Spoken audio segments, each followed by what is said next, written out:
वैशेषिक दर्शन 8वां अध्याय, दूसरा आह्निक।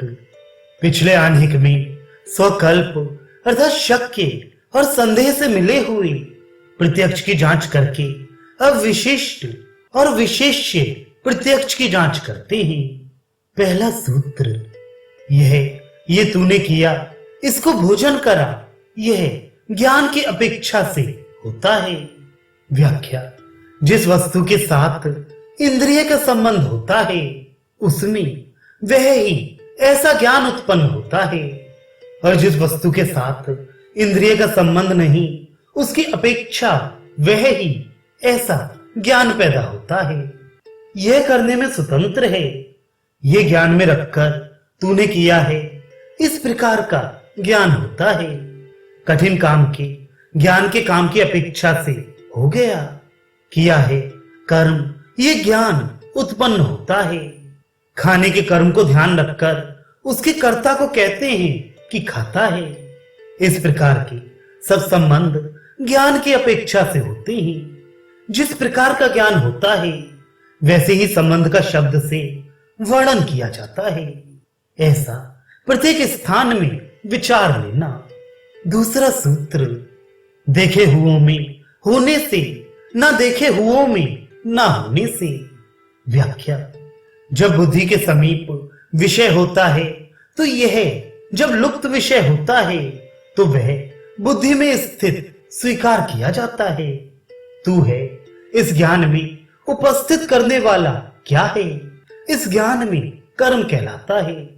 इस ज्ञान में जिसमें लगाता है और लगाने वाला विषय नहीं, ये दोनों इस ज्ञान में वे दोनों का विषय है। जब उपस्थित होता है तब ऐसा ज्ञान उत्पन्न होता है, और लुप्त विषयों में इस प्रकार का ज्ञान उत्पन्न नहीं होता। ये केवल अन्वय और व्यतिरेक से मालूम होता है। अब दूसरे विषयों को आरंभ करते हैं। तीसरा सूत्र, अर्थ ये द्रव्य गुण कर्म में होता है। व्याख्या, जिस अवसर पर अर्थ किया जाए तो वहां वैशेषिक शास्त्र के अनुसार द्रव्य गुण और कर्म ही को समझना चाहिए, क्योंकि यह वैशेषिक शास्त्र का प्रचलित शब्द है। अर्थ शब्द से तीनों का वर्णन होता है। चौथा सूत्र, द्रव्यों में पंचात्मक होना प्रतिषेध कर दिया है। व्याख्या, द्रव्यों में जो शरीर इंद्रिय आदि कार्य द्रव्य हैं वे 5 भूतों से बनी हुई हैं, उसकी विरुद्धता करते हैं।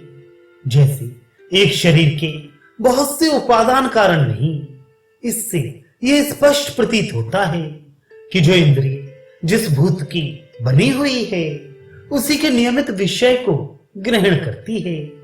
दूसरे भूत के इंद्रिय दूसरे भूत के विषय एक एक भूत के नियमित विषय हैं।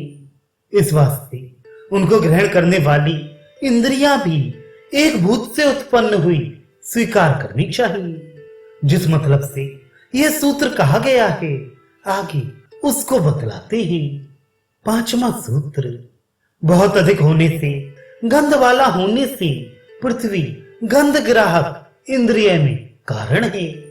व्याख्या, गंध जिस इंद्रिय से जानी जाती है उसकी प्रकृति अर्थात उपादान कारण पृथ्वी है। पृथ्वी उपादान कारण क्यों है, इस प्रश्न के उत्तर में कहते हैं गंधवती होने से, क्योंकि बिना गंध के गंधवती नहीं हो सकती। गंधवती होने से घ्राणेन्द्रिय द्वारा स्पष्ट अनुभव होता है। इस नियम से स्पष्ट प्रमाणित है कि पृथ्वी गंधवती है।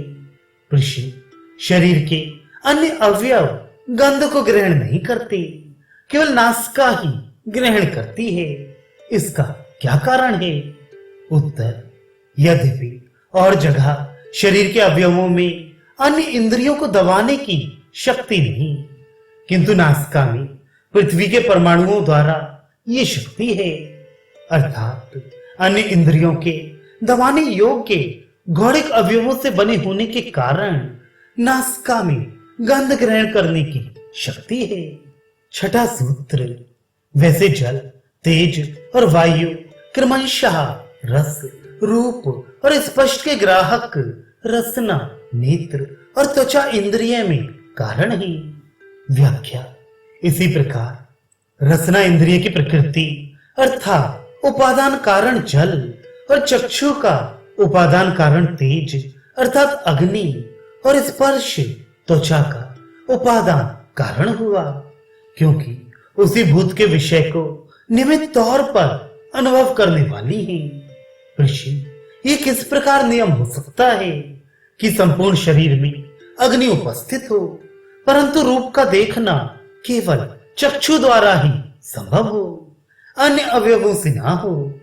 उत्तर, यहां भी वही दबाने योग्य अवयवों से उत्पन्न होने की अपेक्षा से ही नियम है, जैसा कि पिछले सूत्र में नासिका संबंधी बतलाया गया है।